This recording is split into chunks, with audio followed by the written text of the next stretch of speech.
Good morning students. कल हमने आपको लास्ट टाइम में बताया था, इक्वेशन ऑफ मोशंस का डेरिवेशन बताया था, कैलकुलस प्रोसेस बताया था, ग्राफिकल प्रोसेस बताया था और कुछ वेरियस ग्राफ बताए थे। आज हम एनालिसिस करेंगे, analysis in nature of the from various graph, यानी कि विभिन्न प्रकार के दूरी और विस्थाप, दूरी और समय के बीच जो वक्र खींचे जाते हैं उनका हम एनालिसिस करेंगे, यानी उनका विश्लेषण करेंगे कि कैसे कैसे ग्राफ पॉसिबल है। तो आइए देखते हैं फर्स्ट पॉइंट पे। फर्स्ट पॉइंट देखिएगा, अगर डिस्टेंस और टाइम के बीच यानी दूरी और समय के वक्र खींचा जाए और ये वक्र में एक स्ट्रेट लाइन फाइंड होती है, एक ही जो वक्र है और उसकी वक्रता शून्य है। वक्रता क्या है? शून्य है। और टाइम ग्राफ पर, टाइम एक्सिस ग्राफ पर ये क्या है? टाइम एक्सिस ग्राफ के पैरेलल है, यानी जिस अक्ष पर हमने समय लिया हुआ है उसके ये समांतर है। इसका मतलब इसकी वेलोसिटी जीरो है, ये विरामावस्था में है। समय के साथ साथ इसकी अवस्था में कोई परिवर्तन नहीं हो रहा है, वेलोसिटी जीरो है, वेग जीरो है। अगर आप टाइम और डिस्टेंस ग्राफ प्लॉट करते हैं और टाइम डिस्टेंस टाइम एक्सिस पर के पैरेलल आपको एक ग्राफ ए भी फाइंड होता है जिसकी यानी कि स्लोप जीरो है, तो डेट इज मीन ये आपका रेस्ट पोजीशन में है, विरामावस्था में है, उसका वेलोसिटी क्या है? जीरो है। सेकेंड, अगर टाइम और डिस्टेंस के बिटवीन अगर हम ग्राफ प्लॉट करते हो एक स्ट्रेट लाइन फाइंड होती है, that is mean body moving with a uniform speed, यानी कि अगर समय और दूरी के बीच वक्र खींचने पर एक सीधी रेखा मिलती है, तो सीधी रेखा मिलती है, इसका मतलब क्या हुआ? सीधी रेखा मिलने का मतलब ये हुआ कि वस्तु एक नियत वेग से, एक नियत चाल से क्या कर रही है? गति कर रही है। इस बात का ध्यान रखिएगा। थर्ड पॉइंट है, अगर दूरी और समय के मध्य वक्र खींचे, अगर इसकी वक्रता बढ़ती है, यानी कि इसकी चाल क्या हो रही है? इसका मतलब चाल क्या हो रही है? बढ़ रही है। और अगर समय और दूरी के मध्य वक्र खींचे गए वक्र की वक्रता घटने लगे समय के साथ साथ, यानी कि उसका स्पीड यानी चाल क्या हो रही है? कम हो रही है। देखिए, we plot a graph between distance and time increasing the slope of the curve with the time, that is mean speeding up, यानी उसकी स्पीड क्या हो रही? बढ़ रही है। और अगर इसका कर्व का स्लोप क्या हो जाए? डिक्रीज हो रहा है, डेट इज मीन इसकी स्पीड क्या हो रही है? डिक्रीज हो रही है, यानी कि इसकी चाल घट रही है।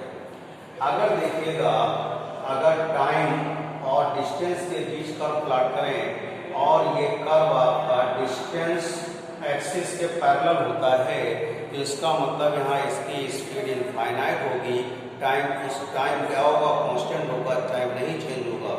ये कर्व पॉसिबल नहीं है, ये असंभव है, क्योंकि समय कभी भी स्टेबल नहीं होता, समय कभी भी रुकता नहीं है, ये पॉसिबल नहीं है। और दूसरी चीज देखिएगा, ये टाइम है और ये डिस्टेंस है। अगर दूरी और समय के मध्य वक्र खींच रहे हैं, दूरी और समय के मध्य वक्र खींचने पर अगर समय के साथ साथ दूरी घटती है, ये पॉसिबल नहीं है। यानी कि अगर ये ग्राफ शो कर रहा है टाइम और डिस्टेंस के बीच जो ग्राफ प्लॉट कर रहे हैं, इसके रिस्पेक्ट में ये डिस्टेंस क्या हो रही है? डिक्रीज हो रही है, जो कि पॉसिबल नहीं है। समय के साथ साथ दूरी बढ़ती है, घटती नहीं है, ना ही उसकी वैल्यू शून्य होती है। अगला पॉइंट, अगर दूरी और समय के वक्र खींचे तो एक ही समय पर, एक ही स्थिति पर वस्तु की दो अवस्थाएं संभव नहीं है, यानी two same point of the body and two different instant ये पॉसिबल नहीं है, यानी एक ही समय पर वस्तु की दो स्थितियां संभव नहीं है। एक बार फिर समझिएगा, अगर हम दूरी और समय के मध्य वक्र खींचें और समय के अक्ष के समांतर वक्र आता है, यानी वस्तु क्या है? स्थिर अवस्था में है, यानी कि वेलोसिटी उसकी जीरो है। अगर ये एक सीधी रेखा प्राप्त होती है, तो इसका मतलब एक नियत वेग से, नियत चाल से वस्तु गति कर रही है। अगर समय के साथ साथ इसकी वक्रता बढ़ती है, यानी कि चाल उसकी बढ़ रही है। अगर वक्रता घटती है, यानी उसकी चाल क्या हो रही है? घट रही है। और अगर दूरी के अक्ष के समांतर कोई वक्र आता है, यानी समय स्थिर होगा, चाल अनंत होगी, जो कि संभव नहीं है, ये वक्र पॉसिबल नहीं है।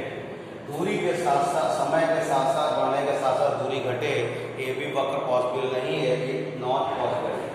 एक ही बिंदु पर वस्तु की दो अवस्थाएं संभव हों, एक ही समय पर वस्तु की दो अवस्थाएं संभव नहीं है, ये पॉसिबल ग्राफ नहीं हो सकता। एक बार फिर समझिए इंग्लिश में, we plot graph between time and distance parallel to the time axis that is velocity zero and body in rest position. We find a straight line that is when body moving with a constant velocity.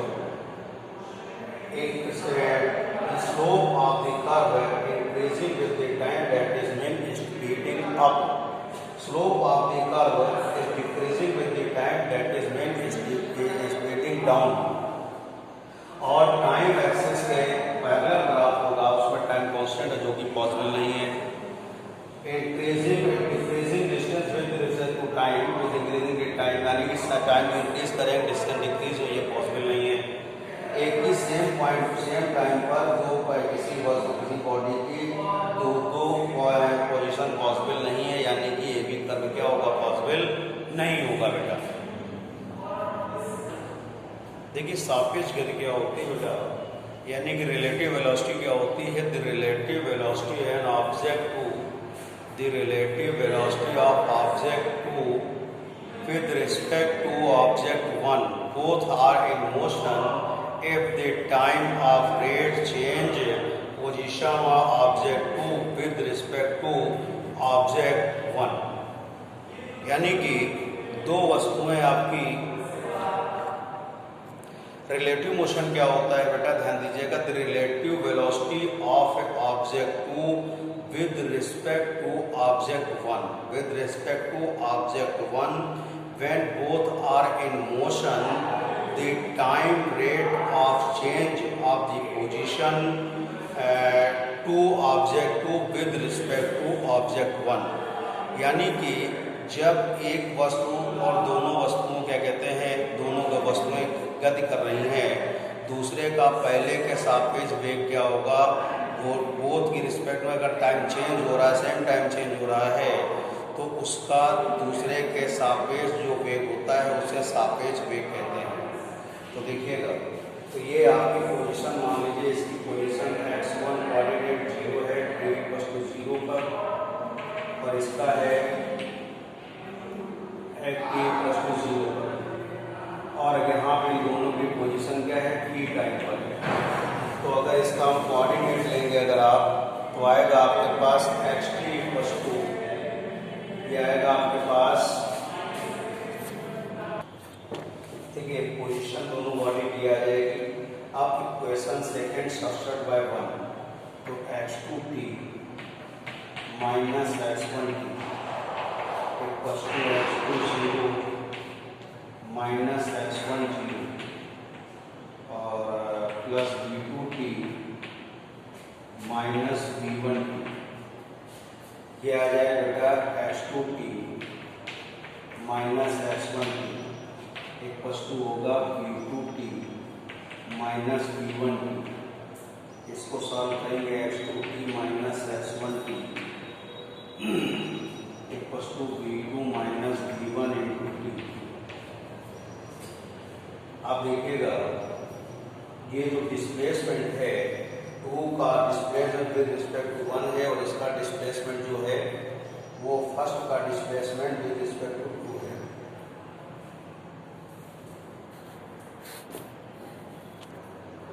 देखिए बेटा, ये displacement of second body in time t, displacement first body in time t है।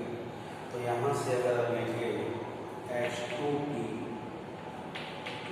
Minus x1t upon t equals to होगा v2 minus v1। तो यहाँ से अगर इसको शो करेंगे v21 equals to v2 minus v1, that is mean दूसरी वस्तु का पहले के सापेक्ष वेग, यानी relative speed of second body with respect to first, यानी v2 माइनस क्या होगा, v1 होगा। इसलिए आपकी क्या है, रिलेटिव वेलोसिटी है, यानी सापेक्ष वेग है। इसको क्या पढ़ेंगे, दूसरी वस्तु का पहले के सापेक्ष वेग, यानी v2 माइनस क्या होगा, v1 होगा। तो ये थी बेटा आपकी रिलेटिव वेलोसिटी, यानी सापेक्ष वेग। देखिए रिलेटिव वेलोसिटी को अगर हम ग्राफ से समझेंगे बेटा, रिलेटिव वेलोसिटी को अगर हम ग्राफ से समझेंगे, तो देखिए ग्राफ समझने के लिए क्या होगा, अगर पहली स्थिति है दोनों की वेलोसिटी इक्वल है, दोनों की वेलोसिटी इक्वल है, इसकी पहली पोजीशन फर्स्ट बॉडी की 10 मीटर पर है, x1 इक्वल टू क्या है 0, और सेकेंड जो है x2 इक्वल टू 30 पर है। अगर दोनों वेलोसिटी सेम है यानी v1 इक्वल टू v2 है, यानी दोनों में रिलेटिव वेलोसिटी क्या होगी 0 होगी। तो ऑल स्टैंड पर ये दोनों के बीच की दूरी 20 मीटर ही रहेगी। ऑल स्टैंड सभी बिंदुओं पर क्या कहते हैं इनके बीच की दूरी क्या होगी 20 मीटर ही रहेगी।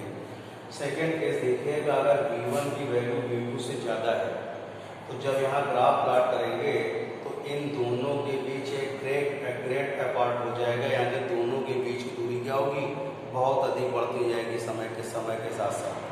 तो ये सेकेंड पोजीशन की रिलेटिव वेलोसिटी की, और ये क्या नाम फर्स्ट पोजीशन है टाइम ग्राफ के अकॉर्डिंग, यानी कि पोजीशन समय वक्र के अनुसार अगर दोनों वस्तुओं का वेग बराबर है तो दोनों के स्टैंड से ऑल स्टैंड पर डिस्टेंस क्या होगी इक्वल रहेगी, यानी कि 20 जैसे देखिए पहले पोजीशन 10 मीटर पर, इसके 30 पर है, तो इन दोनों के बिटवीन जो है आपका 20 मीटर का ही डिफरेंस ऑल स्टैंड पर आएगा।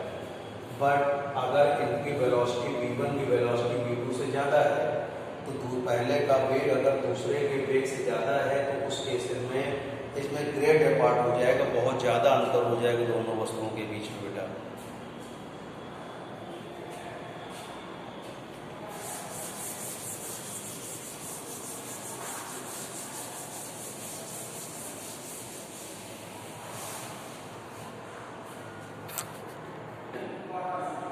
देखिए बेटा थर्ड केस क्या है, यहाँ पर आप ध्यान दीजिएगा कि अगर v2 इज लेस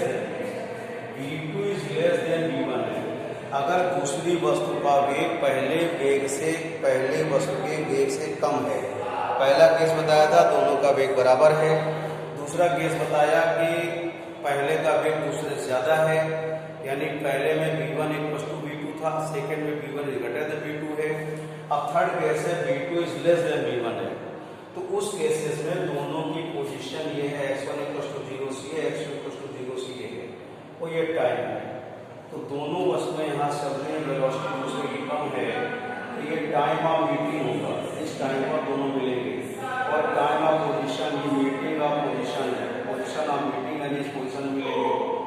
तो ये पार्ट जो होगा x2 माइनस x1 t क्या होगा, ये आपका पॉजिटिव को शो करेगा, और ये पोजीशन जो डिस्प्लेसमेंट या पोजीशन में डिफरेंस आएगा ये आगे नेगेटिव होगा, इस बात का ध्यान रखिएगा। यानी कि मीटिंग ऑफ पोजीशन के लेफ्ट साइड क्या होगा आपका क्या कहते हैं पॉजिटिव होगा, और राइट साइड क्या होगा नेगेटिव होगा। ये आपका P पॉइंट है, मीटिंग ऑफ टाइमिंग है, टाइमिंग ऑफ मीटिंग है, टाइम पोजीशन ऑफ मीटिंग है। तो लेफ्ट साइड P पॉइंट है, इस साइड यानी लेफ्ट साइड क्या होगा आपको पॉजिटिव पोजीशन बताएगा, और राइट साइड क्या होगा इसका नेगेटिव पोजीशन बताएगा। तो इस बात का ध्यान रखेंगे खासकर न्यूमेरिकल लगाते समय। और सभी बेटा होमवर्क बहुत कम बच्चे होमवर्क भेजते हैं, 2 या 4 से बच्चे भेजते हैं, इससे फायदा नहीं बेटा, सभी लोग होम भेजे, सभी वर्क होना चाहिए, और यही नंबर आपके बोर्ड में ही इंक्लूड वैलिड होंगे, आपके यही नंबर आपके बोर्ड में जाएंगे। इसलिए आप लोग लापरवाही ना बरतें, डेली होमवर्क भेजें और उसको चेक कराएं। जितनी आपकी कापियाँ बन गई हों जिन लोगों की, वो स्कूल आकर के भी कॉपी चेक करा सकते हैं।